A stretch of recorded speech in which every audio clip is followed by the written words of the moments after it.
is one of the great American sagas. Some say the greatest. It started humbly on the night of February 11th, 1847, in a small red brick house in Milan, Ohio, the home of the man who ran the town shingle factory. On that February night, he sat in the parlor of his home.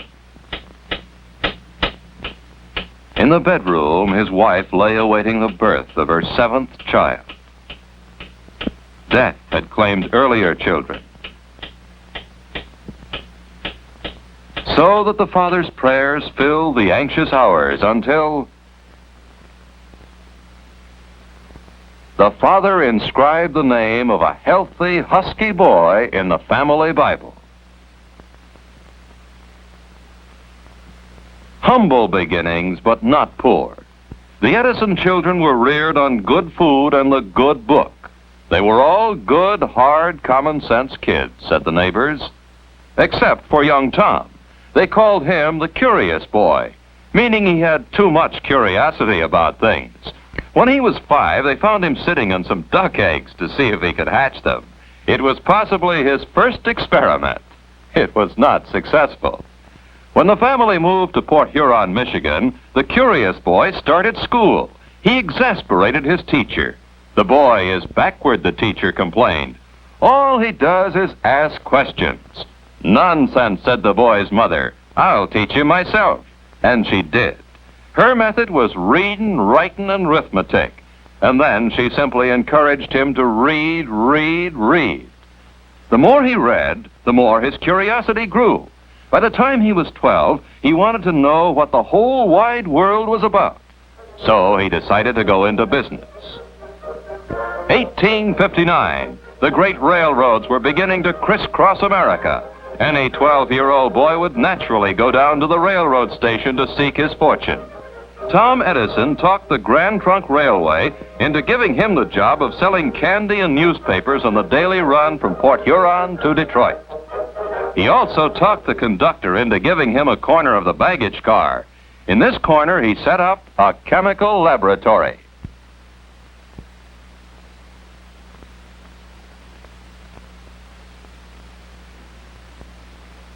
His curiosity didn't stop at chemistry. He got interested in printing when he was 14. So he set up his own printing press and started the first newspaper ever published on a railroad train, anytime, anywhere. The Weekly Herald, published by A for Al, as he was called, Edison, was only a single sheet affair, but he crammed it with general information and gossip. Local and international news. Business facts and figures.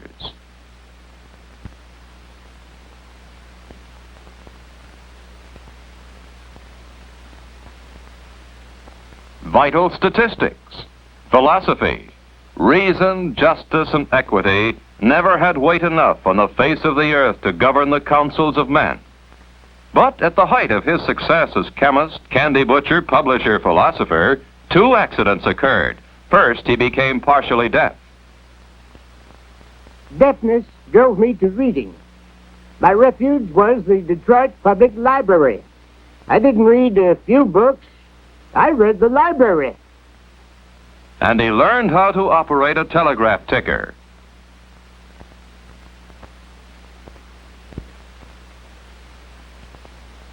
The second accident occurred when one day his chemical jars broke open and set fire to the baggage car. The conductor put him off the train together with all his chemicals and his curiosity. He was 16 years old now, an unemployed candy butcher and newspaper publisher. But he'd also learned how to send and receive messages over the telegraph ticker.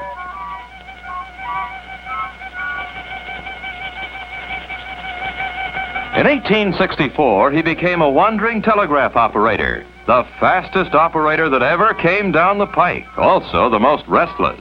Couldn't stay in one place for long. For 4 years, he ticked his way across the country, a kind of long-haired hobo, always tinkering with wires and things, but gathering no moss, making no money. No matter what I may do, I reap nothing but trouble and the blues. It is all I can do to keep the wolf from the door. But he was working harder than he was worrying, and he invented the universal stock ticker, his first major invention. Western Union paid him $40,000 for it. He took the money and invested in a dream. All during the hobo years, he had dreamed of building a laboratory. And finally, in 1876, he settled in the little town of Menlo Park, New Jersey. To his home there, he took his young bride, Mary Stillwell Edison. Close by the house, the main laboratory building was connected to the outside world by telegraph wires.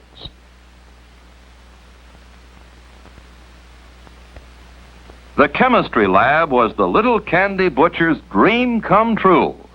He filled his lab with the best technicians and the best machines money could buy. He was the first man to conceive of an invention factory, a hive of specialists on a belt line.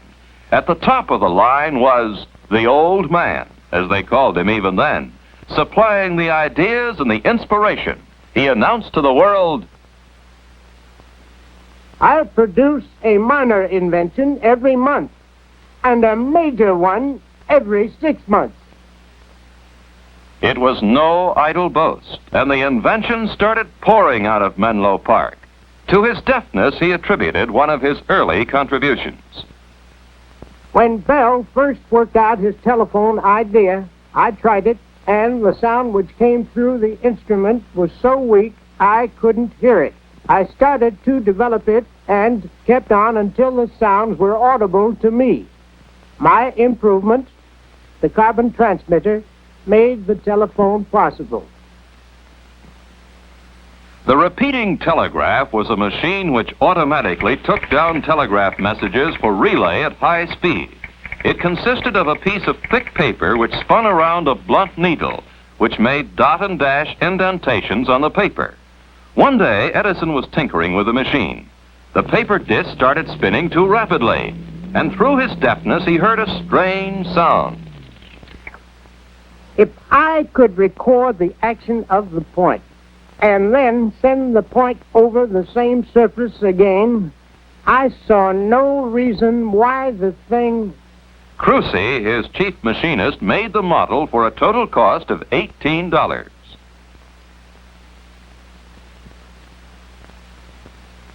A group of assistants gathered around the old man's desk. None of them knew what the fantastic-looking thing was supposed to do. They stood silently while Edison took a piece of tinfoil, inserted a mouthpiece on the contraption, and then, to everyone's astonishment, started reciting these momentous words. Mary had a little lamb, its fleece was white as snow, and everywhere that Mary went, the lamb was sure to go. I made a bet of 15 cigars that the machine would talk back to me.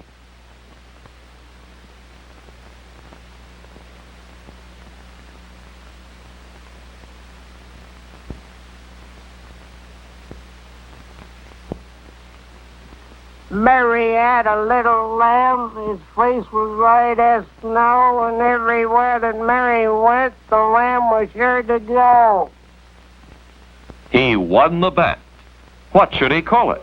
Telephone? Telegraph? He named it the phonograph. It became the sensation of the day and age. The 31-year-old inventor was invited to the White House to demonstrate his machine for President Hayes. Never in the whole history of science and invention had there been anything like this, a machine that talked, and the world clamored to listen to it. In restaurants and saloons and penny arcades, the first jukeboxes were installed, and while the words and music poured into every ear, the name of Edison was on every tongue.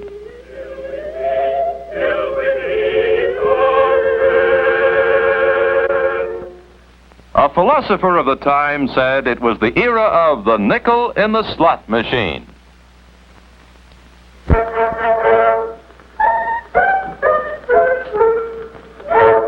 Every Saturday, Willie got his pay, then he'd call for Nell. It was always Mr. Edison's own favorite invention. He was always bubbling over with new ideas for it, new applications. On Nellie's little hat, there was... He had hoped the little box would be a great educational device, recording the Washingtons and Lincolns for posterity. But what the public wanted from it was entertainment. And the great names of the entertainment world hastened to oblige. Rachmaninoff, Metzenauer,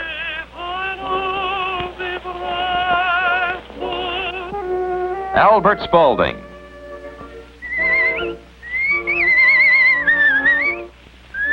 and even Sybil Sanderson Fagan, the whistling artist.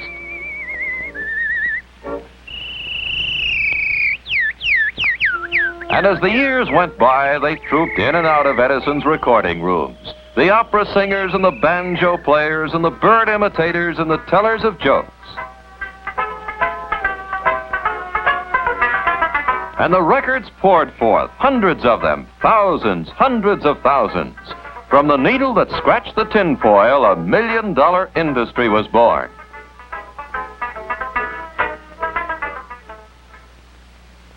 Shortly after the world had seen the wizardry of the invention of the phonograph, the Wizard of Menlo Park started a fresh notebook. It was the first of many on a new subject. The object of this invention is to devise an electric lamp, which shall admit of being worked in great numbers on one electrical circuit. The invention of the phonograph had been all Edison, but when he turned his luminous curiosity on the problem of making an electric light, he was moving into a field where many others were working. The first thing Edison did was to learn everything he could about the subject. He came to the crux of the problem. 1. If you heat certain materials by electricity, they give off light. 2. If you heat these materials in a vacuum, they last much longer. So he told his glass blowers in the invention factory to make him some glass bulbs. This would be his vacuum, in which he would heat something by electricity. Heat what? What would glow with a light that was continuous and bright and easy on the eyes? Now the laboratory became his home. Day, night, time itself meant nothing to him. He tried everything in the search for the proper thing to heat in the vacuum. After trying metals, he started on the world of organic matter. Anything, everything within reach. Human hair, wood, leather, macaroni.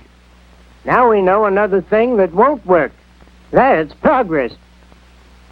Finally, one day he took a piece of common cotton thread and placed it in a crucible and baked it in a furnace. Out of the furnace came a thin thread of pure carbon. He attached this filament to electric wires inside the bulb. He pumped the air out of the bulb. He turned on the electric current. This was the light he wanted, but how long would it last? Edison and his assistants gathered around for the famous death watch of October 19, 1879. They watched the lamp for 10 hours. Give it more juice. 20 hours. More juice. 30. For 2 days and 2 nights, the lamp burned. Now I knew we had it. He invited the world, a world still lit by candles and gaslight, to come to Menlo Park to see. They came. On New Year's Eve, 1879, they came by the trainload and they saw. New light to the new world on this New Year's Eve, cried the press. The newspapers called it the miracle of the 19th century. Lighting up Menlo Park was only a stunt for New Year's Eve. The real test came when Edison announced that he would illuminate 1 square mile of the heart of New York City with a newfangled electric light. The bulb, the miracle bulb that gave the miraculous light, was only the beginning, the end component of 1,000 component parts. You need rheostats and generators and meters and fuses and sockets and switches and conductors to make it work.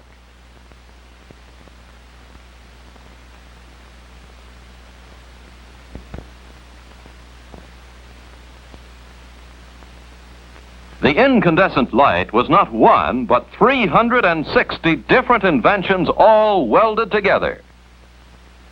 To lay his lines and cables, he had to dig down into the bowels of the city. Edison himself supervised every move day and night. In later years, he was to say, "This was the greatest adventure of my life." To make light, you need power. He took a building on Pearl Street in Lower Manhattan and turned it into the first power plant for electric light in the United States. It started with coal furnaces in the basement. The coal made steam.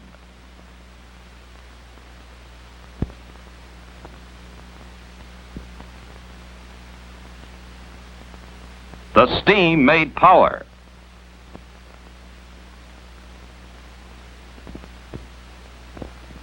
The power turned the generators.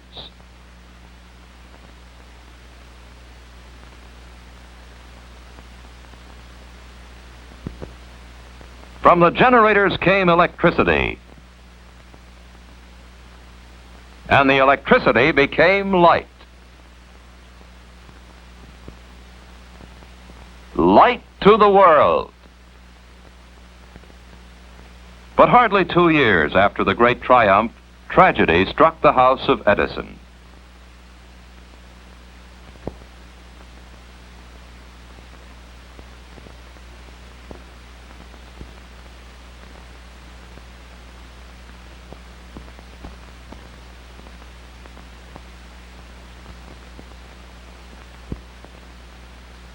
He tried to lose himself in work, but to the great giver of light, Menlo Park was full of shadows now. He had to move away from the place where he had lived for 8 happy years. 2 years after Mary Edison died, he found a haven in West Orange, New Jersey, in the lordly house called Glenmount. In the year 1886, he was 39 years old when he married Nina Miller, herself the daughter of an inventor.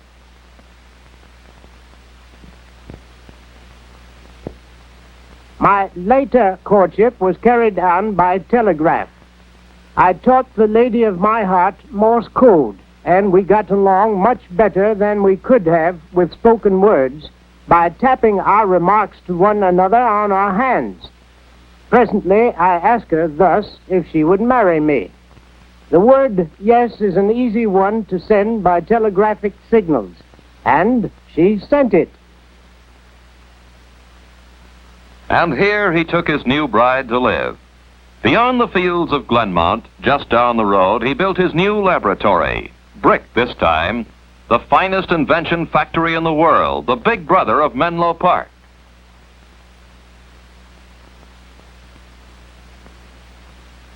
The nerve center of the compound was the old man's roll-top desk in an office that was 2 stories high, crammed with 10,000 scientific volumes.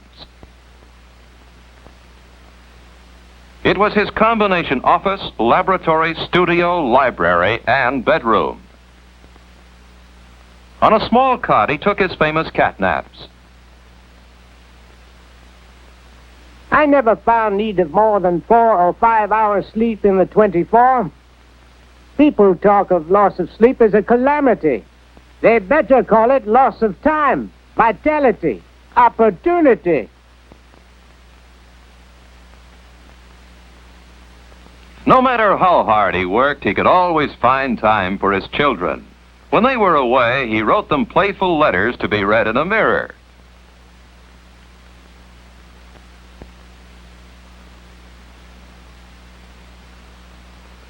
On one of their toys, the wheel of light now caught his fancy.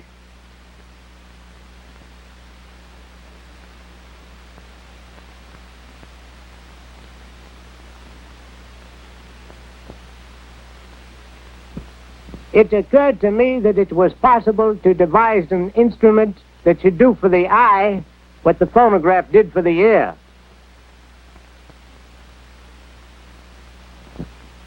His first idea was to put a continuous line of tiny photographs on a cylindrical shell, just like a photograph record, then to rotate the shell and let the eyes look at the photograph through a magnifying glass. It didn't work well enough to suit Edison. Then he thought, if he could put a long line of photographs on some sort of strip or tape, on something you could roll up. One day he saw an advertisement for a new kind of camera designed by a man named George Eastman. It took pictures on celluloid. Without George Eastman, I don't know what the result would have been in the history of the motion picture. He tried to develop a narrow strip of sensitized film that would operate on a roll.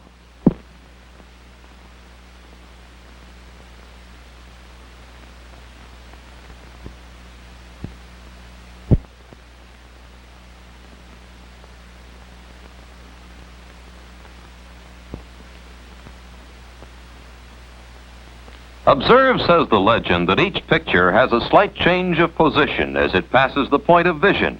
The rapid photograph of these different stages of movement upon a long strip of light-sensitive film creates the illusionary spectacle of movable figures.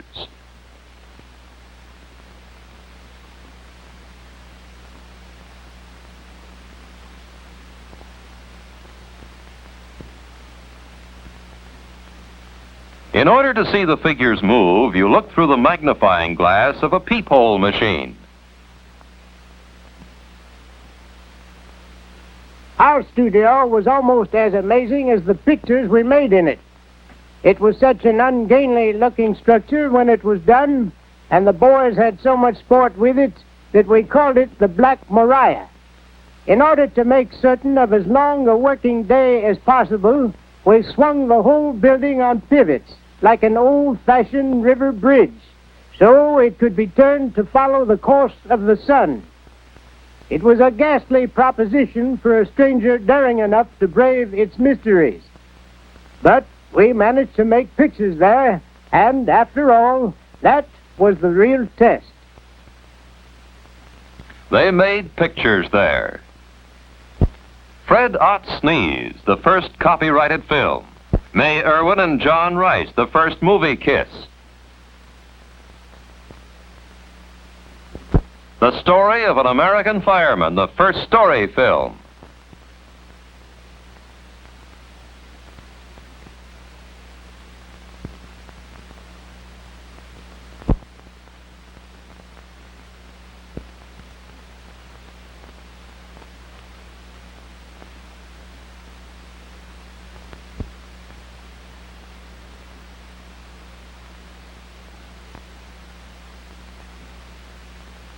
Did you know that one of my first thoughts for the motion picture was to combine it with the phonograph?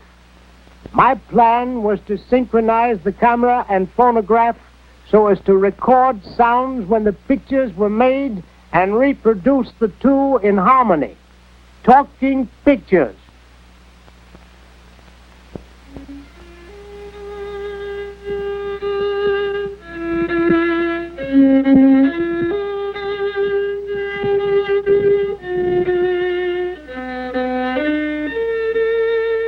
Through a projector in his office, he showed the first home movies.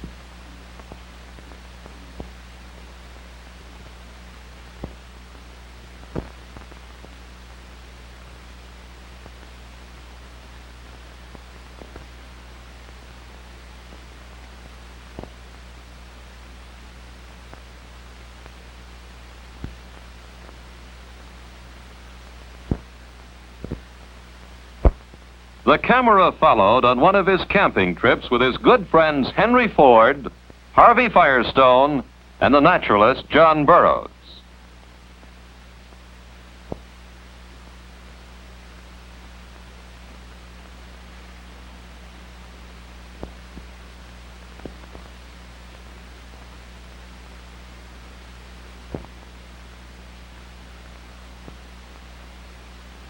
But in the ripe years of his life, he found it good sometimes to rest from the hard job of being a wizard.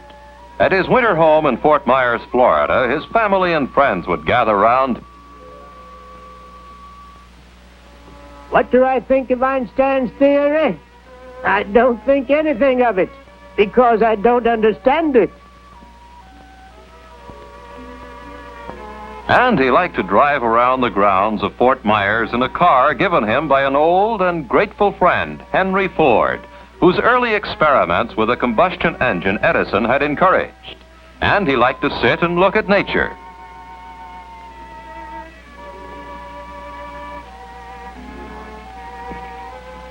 Good day for an angel's picnic. They could lunch on the smell of flowers and new-mown hay, drink the moisture of the air, and dance to the hum of the bees.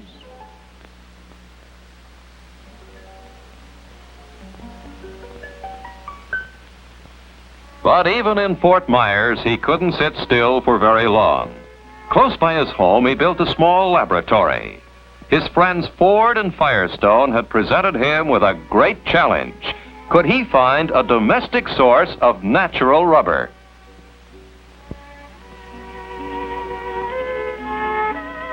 The best source, he reasoned, would be something that grows in great abundance. What was more abundant than the flowers of the field around him?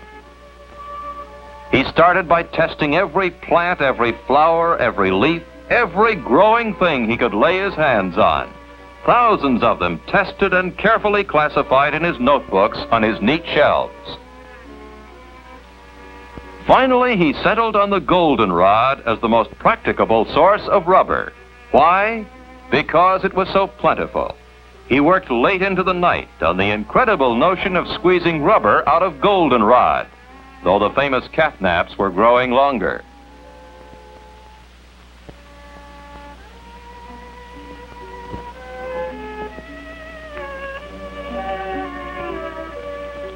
He didn't give up until, out of the lowly goldenrod, he actually produced his last legacy to humanity. His desk at the West Orange Laboratory is as he left it, crammed full of innumerable projects, improvements on the old inventions, plans for many, many new inventions, telephone, telegraph, dynamo. He had taken out the incredible number of 1,097 patents in his 84 years of life, and still he could envision with youthful fervor. When I look around at the resources of the electrical field today, I feel I would be glad to begin again my work as an electrician and inventor. And we veterans can only urge upon our successors, the younger followers of Franklin and of Kelvin, to realize the measure of their opportunities and to rise to the height of their responsibilities in this day of electricity.